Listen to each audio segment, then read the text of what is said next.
rise above our emotions to be rational. So in Chinese, 感性, emotional perceptions, or to be elevated to 知性, to cognitive intelligence. From cognitive intelligence, you want to move to a kind of rational thinking, 理性. But the important thing is not to stay at the level of rational thinking alone.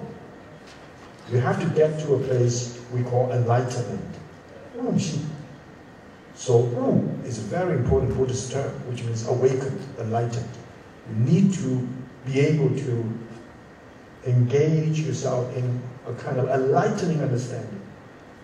Now, enlightening understanding is rational, it's cognitive, but it's also emotionally gratifying. So you don't move simply from the emotional to the rational. You move above the emotional, rational to an enlightening understanding which involves all dimensions. So don't reduce a very complicated process of learning to be human to be some simple-minded methods. That's why I think Master Wu-Xing and I both agree it's very important to understand Zen holistically. There's a lot of fruitful ambiguity.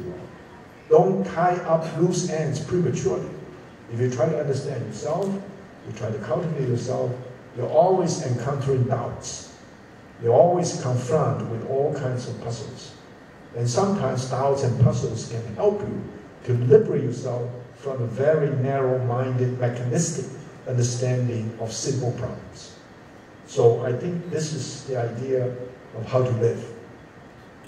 This reminds me of an interesting anecdote. As many of you know, chess, like international chess, which is a game, very popular. And you know IBM has developed this blue chip, which can beat some of the chess masters. And so chess is a game, I would call it a reductionist model. The more you play, the game becomes simpler, because toward the end, you just want to get rid of the king or the queen. It's a reductionist model. But that's not life. Life becomes more and more complex. Life is not like a chess. Life is like Go, the Japanese idea of Go, or the Chinese Weiqi, which involves continuous complexification.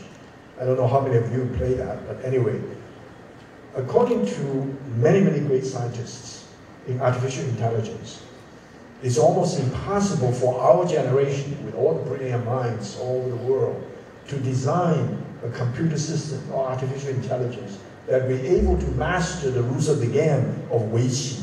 Xiangqi is easy, Weiqi is not. Why? Because it's complex. The moves are simple. More and more it becomes complex. I think that's Shaolin, that's Kung Fu, that's spiritual exercise. That's part of our life. So don't reduce complex structures to simple. And of course, simplicity is a great virtue. Tranquility is a great virtue. But so, in this sense, I want to make the last point. We need to think about an idea I call it spiritual humanism. The humanism that puts a great deal of value on the intrinsic value of being human.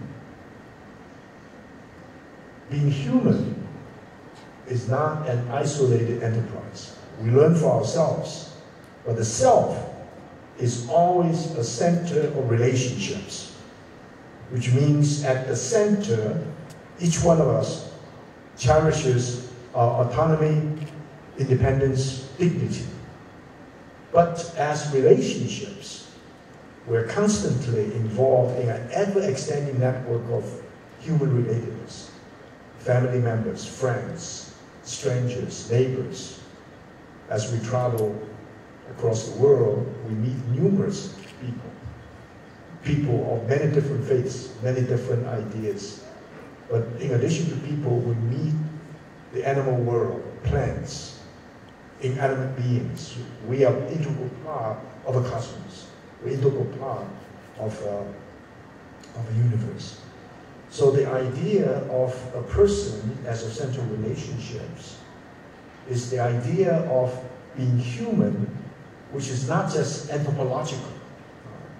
This may be a technical term, that to be human is able to form one body with heaven and earth and a myriad things. Being human is a form of human sensitivity and human intelligence and sympathy that will be able to relate meaningfully to an ever-extending networks of people. Now we may choose to be a follower of some religious traditions. We can choose to be a Christian, to be a Buddhist, to be a Muslim, to be a Mormon, to be a Catholic, to be Eastern Orthodox. But before you choose, or even after you've chosen to be a follower of a tradition, you are human beings. And Zen tradition addresses the question of being human. Being human in the ordinary existence. The ultimate meaning of life is realizable and ought to be realized in ordinary human experience. So the master started with the idea that the way we walk, the way we talk, the way we interact with other people, the way we do work, the way we interact and communicate, converse, all these are occasions for practicing Zen in order to build our character as a living, as a full-fledged human being. This is the idea of spiritual humanism. As many of you know, let me conclude that I am now the director of the Institute for Advanced Humanistic Studies at Peking University, that I taught at Harvard University from 1981 until 2010. I left Harvard and now I'm in Beijing. My own work is in the Confucian tradition, humanistic tradition, Confucian tradition. But the kind of Confucianism I've been pursuing is, as I pointed out, is open, pluralistic, and self-reflexive. I'm not a Christian, but I learned a great deal from Christian theologians. And I certainly, throughout my life, even when I was a high school student, became very much indebted to Buddhism, especially Chinese Buddhism, especially Zen. I can end with a very short reflection.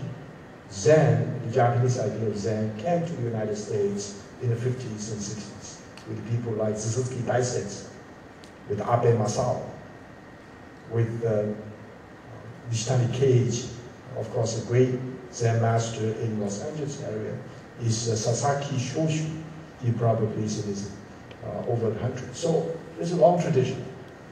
And now with the Shaolin and with the Chinese Tan, which is very compatible with the Japanese Zen, we're talking about much broader horizon. So I urge you to practice Kung Fu, to appreciate time as a spiritual exercise, to have a chance to visit China and experience firsthand this remarkable tradition. Thank you.